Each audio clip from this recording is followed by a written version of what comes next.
नमस्कार दोस्तों, इस वीडियो में बात करेंगे गठबंधन की। जो गठबंधन बना है मोदी से लड़ने के लिए, वो आपस में ही लड़ने लगा है। इसके नेता आपस में ही भिड़ने लगे हैं। यही इस गठबंधन की कमजोरी है, यही इस गठबंधन की वास्तविकता है। दोस्तों, भारत के इतिहास में, भारत की राजनीति के इतिहास में यह शायद पहली बार हुआ था जब चुनाव की घोषणा से पहले, लोकसभा चुनाव की घोषणा से बहुत पहले, 8-9 महीने पहले एक गठबंधन तैयार हो गया सत्ताधारी दल को हटाने के लिए। जो भाजपा आजकल सत्ता में है, मोदी को हटाने के लिए गठबंधन तैयार हो गया 8-9 महीने पहले। ये बड़ी बात है दोस्तों कि जो देश का विपक्षी दल है, देश का पूरा विपक्ष एक साथ आ गया लगभग। जो मोदी के साथ हैं उसके अलावा कुछ दलों को छोड़ के पूरा विपक्ष साथ आ गया। बड़ी बात है दोस्तों। लेकिन दोस्तों, एक बड़ी बात और है, 7-8 महीने पहले बना गठबंधन उसी तरह से टूटने भी लगा है। 6-7 महीने पहले टूटना शुरू हो गया है। लग रहा है गठबंधन टिकने वाला ही नहीं है लोकसभा चुनाव तक। विधानसभा चुनाव की घोषणा हो चुकी है। जब से चुनाव की घोषणा हुई है, ऐसा लग रहा है कि ये नेता आपस में ही लड़ने लगे हैं। ऐसा जब गठबंधन बना था तो कहा गया था कि जो गठबंधन है ये लोकसभा चुनाव के लिए है, क्योंकि ये सवाल तब भी उठ रहा था कि विधानसभा चुनाव में क्या होगा। तब इसके नेता कह रहे थे कि विधानसभा चुनाव में हम आपस में मिलकर लड़ेंगे। लेकिन दोस्तों, यहाँ पर तो दोस्ती की जगह दुश्मनी नजर आ रही। कितनी अजीब बात है, जो लोग मोदी से लड़ने चले थे वो अभी से आपस में ही लड़ने लगे हैं। दोस्तों, ये संभव नहीं है कि आप लोकसभा के लिए दोस्ती कर लें और विधानसभा में दुश्मनी करें।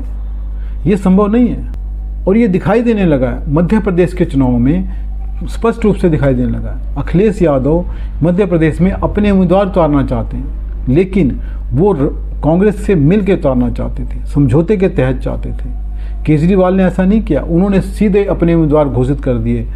छत्तीसगढ़ में भी कर रहे हैं, मध्य प्रदेश में भी कर रहे हैं, राजस्थान में भी करने वाले हैं। उन्होंने किसी समझौते की बात नहीं की। लेकिन अखिलेश यादव चाहते थे कि समझौता हो, जो कुछ सीटें हैं उनको कांग्रेस दे दे, और इसके लिए उन्होंने बात की। तो इसका क्या नतीजा निकला, आप उनके इस बयान से देखिए, समझिए। हमें तो ये लगा कि जब मध्य प्रदेश के मुख्यमंत्री जो रहे, पूर्व में कई बार मुख्यमंत्री रहे, उन्होंने मीटिंग बुलाई और पूछा समाजवादी पार्टी से। हमने अपनी पूरी परफॉर्मेंस बताई, किस समय पर समाजवादी पार्टी के विधायक कहाँ जीते हैं। कभी 1 जीते, कभी 2 जीते, कभी 5 जीते, और किस जगह हम नंबर 2 पे रहे। पूरी चर्चा हुई और रात भर 1 बजे तक समाजवादी पार्टी के नेताओं को जगाया उन्होंने और बातचीत की। पूरे आंकड़े देखे और आश्वासन दिया कि हम 6 सीटों पर विचार करेंगे। लेकिन जब रिजल्ट आया, घोषित की गई सीटें, तो समाजवादी पार्टी शून्य रही। अगर ये मुझे पहले दिन पता होता कि विधानसभा स्तर पर कोई गठबंधन नहीं है इंडिया का, तो हम उसमें कभी मिलने नहीं जाती हमारी पार्टी के लोग। न अपनी हम सूची देते कांग्रेस के लोगों को, न कांग्रेस के लोगों का फोन उठाते। लेकिन अगर उन्होंने ये बात कही है कि गठबंधन नहीं है, तो हम स्वीकार करते हैं गठबंधन नहीं है। और गठबंधन अगर केवल उत्तर प्रदेश में केंद्र के लिए होगा तो उस समय विचार किया जाएगा, और जैसा व्यवहार होगा समाजवादी पार्टी के साथ, वैसा ही व्यवहार उनको देखने को मिलेगा। यहाँ इस बयान से पता लग रहा है कि अखिलेश यादव के साथ कांग्रेस ने धोखा किया है। उनके नेताओं को 1 बजे तक रात को बैठा के रखा, उनसे पूरी डिटेल मांगी गई, पूरा डिस्कस किया गया, पूछा गया आप किस सीट पर दावा करना चाहते हैं, फिर अपने उम्मीदवार उतार दिए उन्हीं सीटों पर जिस पे समाजवादी पार्टी दावा कर रही थी। तो ये सरेआम धोखा है समाजवादी पार्टी के साथ। वो कह रहे हैं अखिलेश यादव कि हमें नहीं पता था कि ये जो गठबंधन है सिर्फ लोकसभा के लिए हुआ है, विधानसभा के लिए नहीं है। अब यूपी में जब चुनाव होंगे तो हम देखेंगे क्या करना है। एक तरह से बदला लेने की बात हो रही है। और दोस्तों, समाजवादी पार्टी के जो कई नेता हैं वो राहुल गांधी को, कांग्रेस को इतना बुरी तरह से कोस रहे हैं जैसे वो भाजपा को भी नहीं कोसते। एक विरोधी दल की तरह, एक दुश्मन की तरह वो राहुल गांधी के खिलाफ, कांग्रेस के खिलाफ बयानबाजी कर रहे हैं, ट्वीट कर रहे हैं, सोशल मीडिया में पोस्ट कर रहे हैं, क्योंकि आपसी विश्वास प्रेम खत्म हो गया।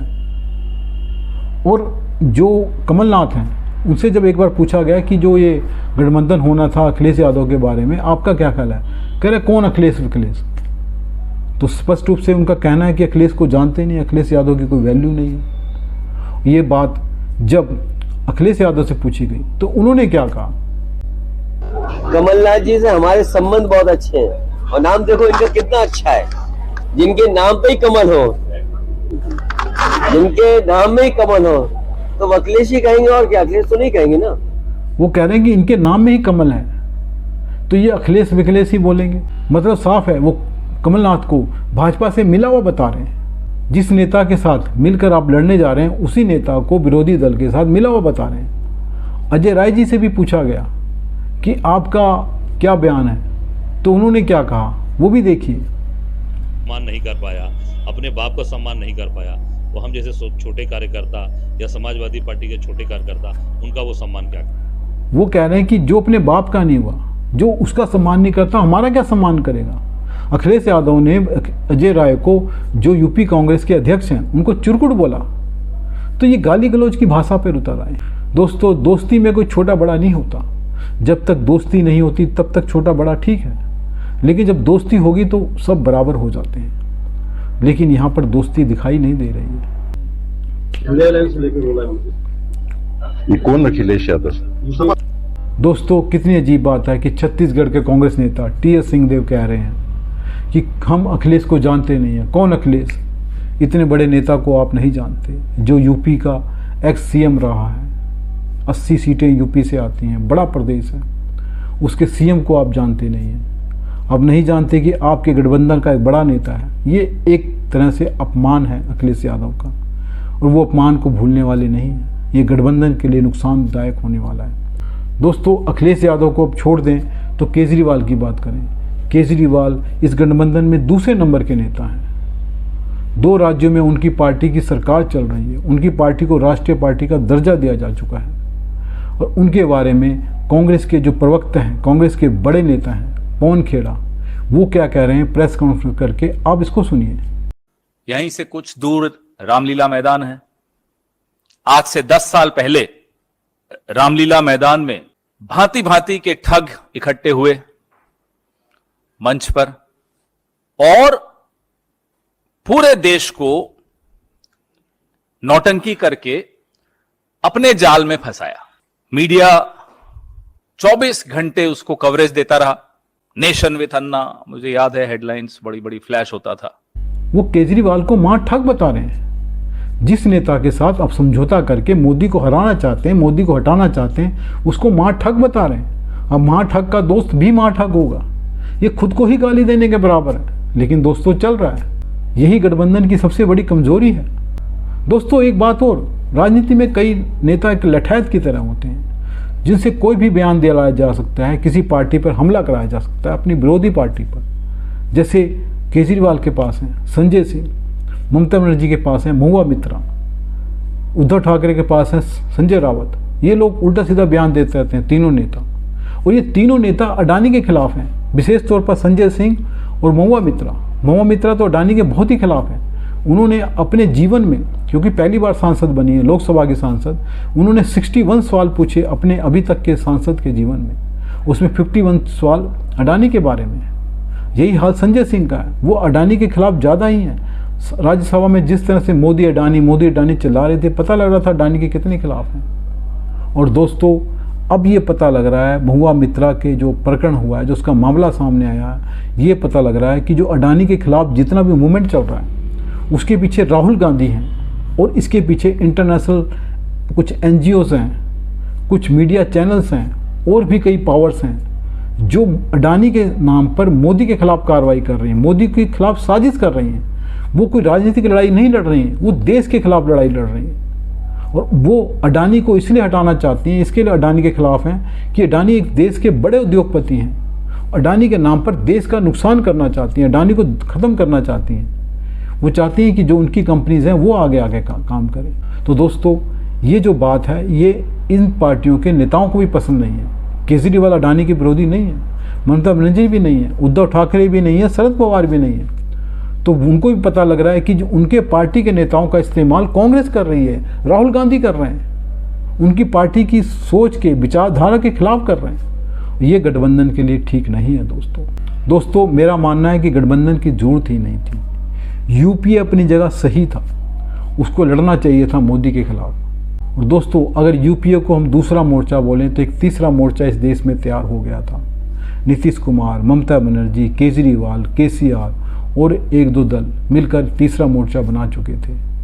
और जो कांग्रेस ने बड़ी चालाकी से तीसरे मोर्चे को दूसरे मोर्चे में मर्ज कर दिया, उसने दूसरे और तीसरे मोर्चे के मिलन से एक बड़ा गठबंधन बना दिया, इंडिया गठबंधन 28-29 दलों का।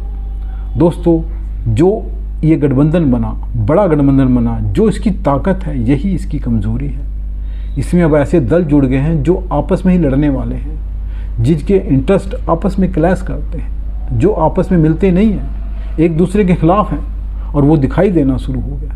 ये गठबंधन बनाकर जो गलती की है उसका अंजाम कांग्रेस भुगतेगी, दूसरे दल भी भुगतेंगे और भुगतने वाले हैं। दोस्तों, जहां ये गठबंधन के दूसरे दल खड़े हैं, किसी भी पार्टी की बात करें, केजरीवाल की बात करें, टीएमसी की बात करें, ममता बनर्जी वाली, शरद पवार की बात करें, और कोई दूसरी पार्टियां हैं, दूसरी भी जो इस गठबंधन के बड़े पार्टियां हैं उनकी बात करें, तो सभी कांग्रेस की ज़मीन छीन कर वहाँ पर खड़े हुए। वो आज जमींदार हैं तो कांग्रेस की ज़मीन छीन कर जमींदार बने। कांग्रेस पहले बड़ी जमींदार थी, वो ज़मीन जो उन्होंने कांग्रेस से छीनी है, अपने आप को जमींदार बनाया, बड़ी पार्टी हैं, वो क्यों चाहेंगी कि कांग्रेस को अपनी ज़मीन वापस कर दें? और कांग्रेस तो यही चाहती है कि किसी तरह से वो ज़मीन वापस आ जाए। लेकिन कांग्रेस भी तो नहीं चाहती, उसकी काफ़ी ज़मीन छीन चुके हैं, वो क्यों चाहेगी कि और ज़मीन उनको दे दी जाए? क्योंकि कांग्रेस से ज़मीन छीन कर वो जमींदार बने, और कांग्रेस के बाद जो ज़मीन बची हुई है उस पर उनकी नज़र है, और कांग्रेस की उस पर नज़र है कि जो ज़मीन छीन ले गए वो नेता। तो ये आपस में ही लड़ने वाले लोग कैसे एक दूसरे के साथ मिलकर लड़ सकते हैं? इनके आपसी हित एक दूसरे से टकराते हैं और ये मिलकर लड़ना चाहते हैं मोदी से। दोस्तों, ये नहीं हो सकता। वास्तव में दोस्तों, मोदी एक सांझे दुश्मन की तरह इनके सामने है। जब मोदी का नाम सामने आता है, भाजपा का नाम सामने आता है, तो ये सब इकट्ठे हो जाते हैं। ये जानते हैं कि मोदी से हम अलग अलग नहीं लड़ सकते, हमें मिलकर लड़ना होगा, इसलिए वो इकट्ठे हो जाते हैं। लेकिन जैसे ही मोदी सामने से हट जाते हैं, ये आपस में लड़ना शुरू हो जाते हैं। दोस्तों, वास्तव में ये गठबंधन एक डर का गठबंधन है, मोदी से डर कर बना हुआ गठबंधन। ये लोग मोदी को हटाना चाहते हैं क्योंकि जानते हैं कि मोदी अगर रहे तो इनके अस्तित्व को खतरा है, इनकी एग्जिस्टेंस को खतरा है। ये ख़त्म हो सकते हैं और मोदी ख़त्म करने पर आमादा है, इसलिए ये मिलकर लड़ना चाहते हैं। लेकिन इनके आपसी हित इतने टकराते हैं कि मिलकर चल भी नहीं सकते। दोस्तों, ये गठबंधन कब तक चलता है और कैसे चलता है, ये देखना होगा दोस्तों। ये आने वाला वक्त हमें दिखाएगा। नमस्कार दोस्तों, वीडियो पसंद आए तो लाइक करें, चैनल को सब्सक्राइब करें। धन्यवाद।